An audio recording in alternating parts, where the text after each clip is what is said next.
We've all been there on holiday to somewhere like Egypt, and we've seen in some of the shops that they have fake Rolexes for sale. They're usually pretty rubbish. You can tell from an arm's length that they're not real. The dates are stuck on, pieces are falling off, the quality is absolutely rubbish, and you usually cut a finger on some of the sharper edges. So you'd think, when you're buying privately, that you'd be able to use those same tells to make sure that you're not buying a lemon. But that's not true. Fake watches now are getting better and better, and we're here to help show you why you need to be extremely savvy if you're looking to buy a pre-owned watch. So why are these fake watches getting better? Well, in the Far East, in China in particular, they've been faking things for a very long time, and practice makes perfect. They are even faking the machinery that the Swiss use to make these watches, so the final tolerances are getting better and better. They even go so far as to fake cars. The Land Rover Evoque, for example, has been duplicated both inside and out, and sold in China as the Landwing. So because of these improvements, the differences between the real watches and the fake watches are getting harder and harder to tell. And we're going to show you some of the very, very fine differences between the two. Unfortunately, the differences between the two are very subtle, so we're going to have to show you in extreme detail how to spot the difference between the real and the fake. First of all, we'll start with the case. There's actually no perceptible difference, even with magnification, between the size and the shape of the case. The finishes are identical, polished and brushed. The only real way to tell the difference is by the text between the lugs, on the top and the bottom. The crown, again, you're very hard pushed to tell any difference. You have to look right down into the grooves to see that the machining on the fake is slightly more coarse than on the genuine. The bezel again is very difficult to tell between the two, with the bezel pip on the fake being slightly more white and the lume being slightly dimmer. On the genuine watch, the numbers in the bezel are applied in platinum via a PVD process, whereas on the fake the numbers are painted. And under high magnification you can see that the paint is shiny and uneven, whereas the PVD on the genuine is completely flat. It's the same story for the crystal. They're very, very similar, with only a very close look revealing that the edges of the genuine crystal are slightly more beveled than the fake. The fake even has a laser etched crown at 6 o'clock. They're both very, very small, and viewing at high magnification shows that the fake's is slightly more coarse. The reflectivity of the crystals is very similar. There doesn't seem to be any perceptible difference between the glare on the two.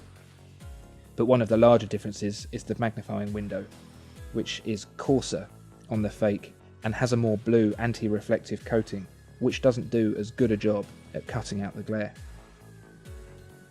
The rehort, that's the inner edge of the case around the outside of the dial, is more angled on the fake, and the engraving isn't as well defined. On the dial itself, the markers are ever so slightly more rounded on the edge on the genuine watch. The font spacing is different between the two, with the M in 300 meters being spaced out further on the genuine. Although the print quality is almost identical between the two, the thickness of the print on the fake is thinner than the genuine, and so the paint itself appears slightly more grey than the genuine. Between the two, the lume is worse on the fake, but only marginally. If you have a closer look at the hands, you'll see that the edges on the fake are more coarse than on the genuine, with the lume being worse on the fake. Now the date wheel, that's the biggest tell between these two watches, and the thing that's given it away. The numbers aren't as centered on the fake, and the print isn't as good quality. Being magnified with the magnifying window, it's easier to see the differences. But even so, the differences are still very slight. If we turn the watches over, even the case backs have the same engraving on the inside.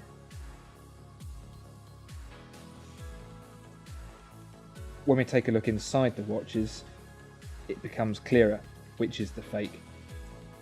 The genuine Rolex, of course, has a genuine Rolex 3135, whereas the fake has a fake ETA 2824. It's actually a fairly good copy of a 2824, but is nothing like the 3135. The bracelets tell a similar story, with the links and the clasp being very, very close to each other. Really, the biggest tell are the tolerances on the screws, which don't sit as flush on the fake, and the text engraved on the clasps isn't as neat on the fake.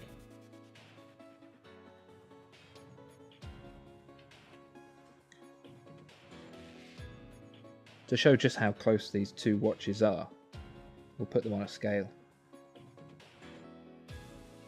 There's a genuine one, that's 80 grams, and the fake,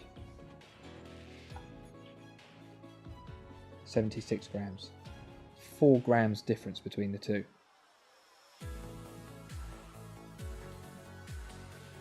So fakes are getting harder and harder to tell, and the differences are only going to get smaller.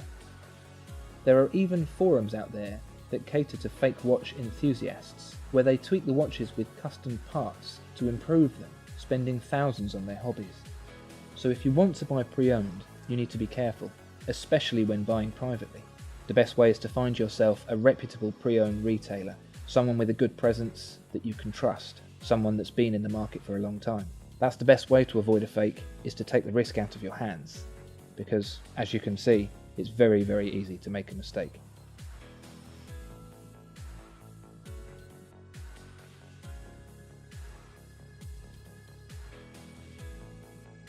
If you enjoyed this video, then please like and subscribe.